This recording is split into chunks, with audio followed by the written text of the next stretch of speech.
Hey guys, Lewis from Recycle Bicycle Sales here. Today I wanted to do a video talking about how to correctly set up the cockpit of your road bicycle. So the first part that we should talk about here in the cockpit is the handlebar. It's probably the most recognizable part of the cockpit. You can get lots of different types of handlebar. You can get some that are perhaps straight down. You can get some that might sort of flare out to the side a little bit. Some that maybe have a bit more of a flat section on the top, so it's a bit more maybe comfortable on your hands or even more aerodynamic and that sort of stuff. So lots of different upgrades that we can make with the handlebar. But connecting the handlebar to the frame, we have this little piece here called the stem. The stem, you can get different angles, you can get different lengths. There's a lot of different variables that we can have within the stem as well. On top of the handlebars, you have the handlebar tape. The handlebar tape is sort of the main part that you're going to be touching throughout the entire bike ride. So finding nice, comfortable handlebar tape is really important. While we're on the topic of the handlebar, we can talk about the shifters here as well. I think you'll find that you spend about 80% of your time here because we have the shift levers and we also have the brake levers. So it's really important that you have them set up in a nice, comfortable position that you're able to reach them. It's really important to set up your cockpit correctly to maximize comfort, control, and performance. So when I'm talking about comfort, I mean, you might find that if the handlebars are perhaps too low, that you might be getting a sore back or even like a sore neck by just having to look up so much. So maybe having it at a comfortable height might be important. I think comfort is really important when we're doing our long bike rides. But another part, and I've seen this a lot of the time when we're talking about back problems, is even just rolling the levers further back. So instead of your hands being down here, they might end up being back here like this, which might just take a little bit of a load off your back. Another really important thing when we're talking about setting up your cockpit correctly is performance. I know that a lot of people using racing bikes like this, performance is a really big goal they have. So adjusting things in the cockpit can make the bike a little bit more performance orientated. There's some small adjustments that we can make that can make the whole bike feel quite different to how it might have felt before. An important thing to mention when we're talking about the cockpit is that's what allows you to control the entire bike. I say that in the way of being able to steer so you can go around corners, being able to control both of the brakes because they're being controlled by the brake levers that we've got here, and even the gears so that we can get up a steep hill and back down the other side. And to have access to all of these parts effectively, it's really important that our cockpit is set up correctly. Step number one of setting up your cockpit correctly is making sure that the position is right. When I say the position, I'm saying it's mostly to do with both the stem and the handlebar. The first thing we can do to get our position right is talk about getting the right parts. The two main parts that I'm talking about here are the stem and the handlebar. For example, with the stem, we can talk about getting different lengths of stem. This one here is 100 millimeters long, which is a pretty standard length. You could perhaps go to a longer length, which is going to make it so that the bike is a lot more sort of stretched out and aerodynamic and performance orientated. Or you might do the opposite and come down to a shorter stem so that it makes it a little bit more comfortable for you. Instead of being reached all the way out here, the handlebars are a lot closer, which means you can sit up a little bit more upright. So have a think, whatever you think might be a little bit more suited to your riding style, I suppose. If you came into the store and asked me, Lewis, what stem do I need to buy? I would say, are there any things that you're noticing? Do you feel sort of comfortable or uncomfortable on the bike? A pretty clear indicator to me could be that instead of having your hand here in the shifter, you might have it sort of sliding back here. That's a pretty clear indicator that you might need to come to a shorter stem so that you can be up a little bit more, I suppose, in a more comfortable position. That's one pretty clear indicator to me. On the flip side to that, if you find yourself moving your hands all the way up here and trying to get as low as you can all the time, that might be a pretty clear indicator that you might want to go to a longer stem. Perhaps you're doing racing as well. With that being said, if you don't notice that there's any sort of issues, you don't feel like you're too cramped up or you're too stretched out, you feel pretty comfortable on the bike, you might actually not need to buy a stem. It might just be money that you don't need to spend. I always sort of use the term, if it ain't broke, don't fix it. It's also worth noting, if you've bought a bike and it's still completely original, chances are straight out of the box, it should be pretty close to where you'd like it to be.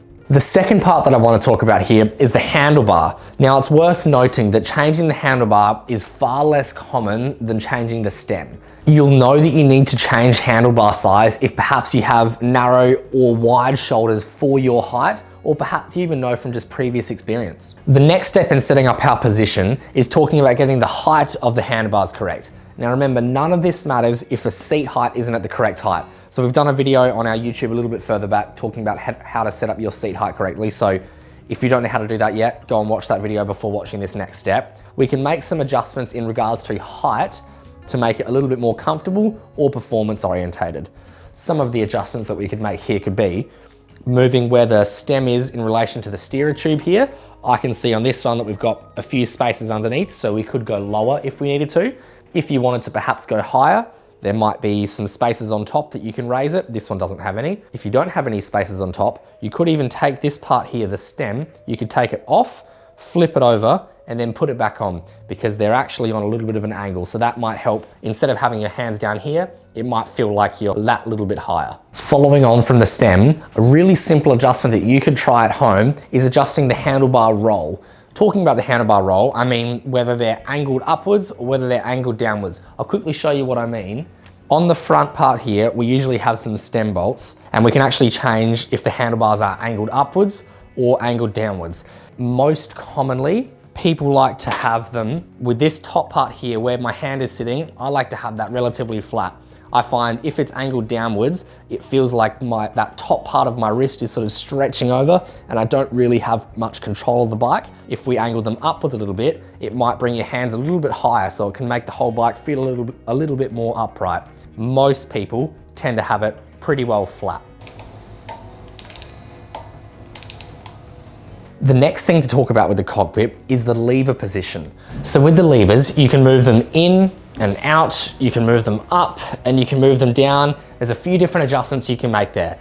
The way that I reckon most people tend to have their bike set up is if we find it square on with the handlebar and then twist it inwards just a little bit. So this is what the shifter looks like without the handlebar tape. This is the part that we were moving just before there. What we need to do is roll the hood back. It's a little rubber hood. You should be able to just simply do it with your fingers. And then that will show us this little Allen key bolt back here, which is connected to this clamp here. That's the part that we're tightening and loosening. That's what's gonna lock it into place. So we can get our Allen key in there, loosen it, move it to where we need it to be, and then tighten it up nice and tight with your fingers so that that's now gonna sit in the place exactly where we want it to be without it shifting.